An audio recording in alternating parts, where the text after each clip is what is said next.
Assalamualaikum warahmatullahi wabarakatuh. Di sini kami dari kelompok 5 akan mempresentasikan sebuah makalah anggota kelompok 5 yaitu saya sendiri Desika Raswana Putri, kemudian ada Agustina Ika Minarti, Nur Arifah, dan juga Najwa Salsabila. Next.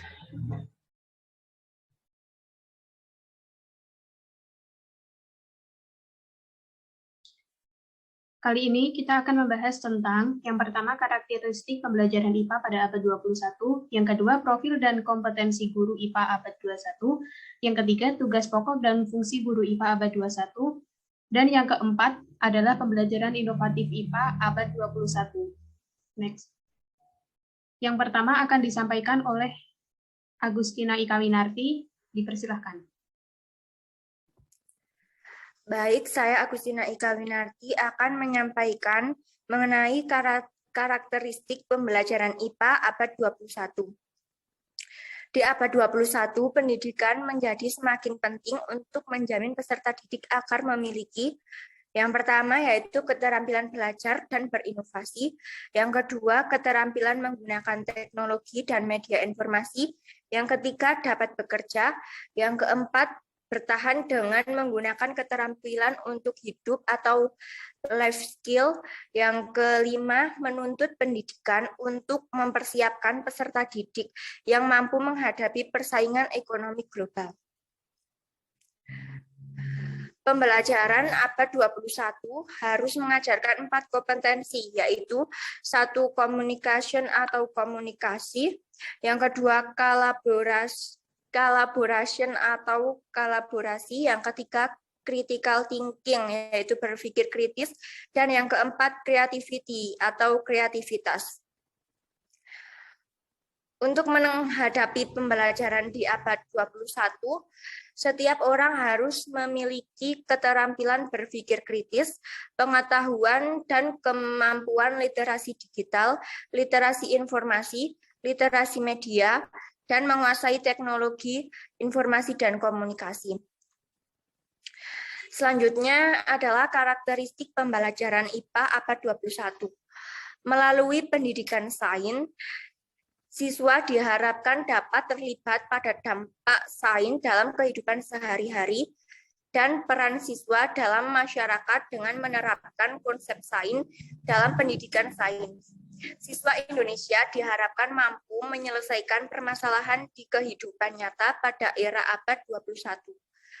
Adanya literasi sains yang merupakan salah satu keterampilan yang diperlukan di abad 21. Literasi sains merupakan tujuan utama dalam setiap reformasi sains. Literasi sains memandang pentingnya keterampilan berpikir dan bertindak yang melibatkan penguasaan berpikir dan menggunakan cara berpikir saintifik dalam mengenal dan menyikapi isu-isu sosial. Literasi sains juga penting bagi siswa untuk memahami lingkungan, kesehatan, ekonomi, sosial modern, dan juga teknologi. Untuk materi berikutnya akan disampaikan oleh rekan saya, Desika Rosiana Putri. Untuknya dipersilahkan.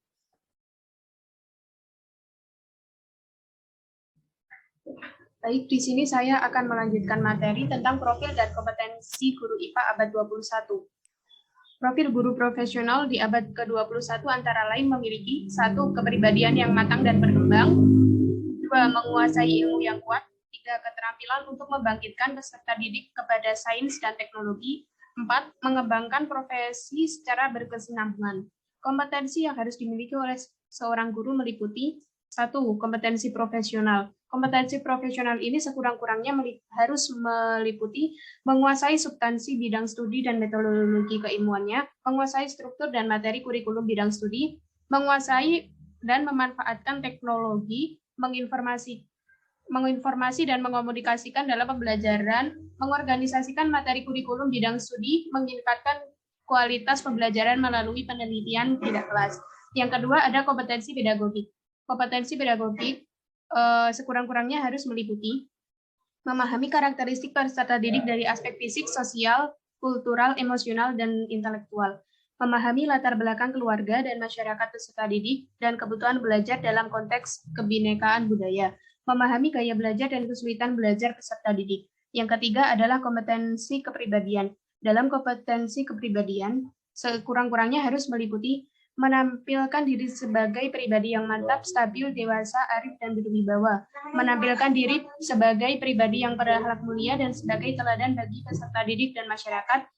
Memiliki sikap, perilaku, etika, tata cara berpakaian, dan bertutur bahasa yang baik, serta mengevaluasi kinerja sendiri. Dan yang terakhir adalah kompetensi sosial. Kompetensi sosial sekurang-kurangnya meliputi berkomunikasi secara afektif dan empatik dengan peserta didik, orang tua peserta didik, sesama peserta didik, tenaga kependidikan, dan masyarakat, berkontribusi terhadap perkembangan pendidikan dalam masyarakat, berkontribusi terhadap perkembangan pendidikan di tingkat lokal, regional, nasional, dan global, memanfaatkan teknologi informasi dan komunikasi, serta memiliki sikap, perilaku, etika, tata cara berpakaian, dan bertutur bahasa yang baik. Selanjutnya akan disampaikan oleh rekan saya, Nur Arifah. Kepadanya kami persilakan. Baik, saya Nur Arifah akan menjelaskan tentang tugas pokok dan fungsi guru IPA abad 21. Tugas pokok dan fungsi guru IPA abad 21 yaitu 1. Merencanakan pembelajaran atau pembimbingan. 2. Melaksanakan pembelajaran atau pembimbingan. 3. Menilai hasil pembelajaran atau pembimbingan. 4. Membimbing dan melatih peserta didik. 5. Melaksanakan tugas tambahan yang melekat pada pelaksanaan kegiatan pokok yang sesuai dengan beban kerja guru. Guru perlu kreatif dan inovatif dalam pelaksanaan tugas pokok dan fungsinya, bahkan dituntut mampu memprediksi perkembangan tugas pokok dan fungsinya. Materi selanjutnya akan dijelaskan rekan saya, yaitu Najwa. Untuk Najwa dipersilakan. Selanjutnya ada pembelajaran inovatif IPA abad 21. Pembelajaran inovatif abad 21 merupakan pembelajaran yang berorientasi pada proses atau kegiatan melatihkan keterampilan inovatif abad 21 meliputi yang pertama, keterampilan hidup dan karir, yang kedua, keterampilan inovasi dan pembelajaran, dan yang ketiga, keterampilan informasi, media, dan TIK. Pembelajaran inovatif di abad 21 berprioritas pada komponen seperti lingkungan pembelajaran, pengembangan kemampuan profesional, kurikulum dan instruksionalnya, beserta standar dan penilaian. Pembelajaran inovatif abad 21 memiliki karakteristik yang mengarah pada pembelajaran yang interaktif, holistik, integratif, saintifik, konseptual, tematik, efektif, kolaboratif, dan berpusat pada peserta didik, sehingga dalam implementasinya dengan menerapkan model atau metode pembelajaran yang berorientasi pada karakteristik tersebut. Sekian materi yang disampaikan dari kelompok kami. Apabila ada kekurangan, mohon maaf. Wassalamualaikum warahmatullahi wabarakatuh.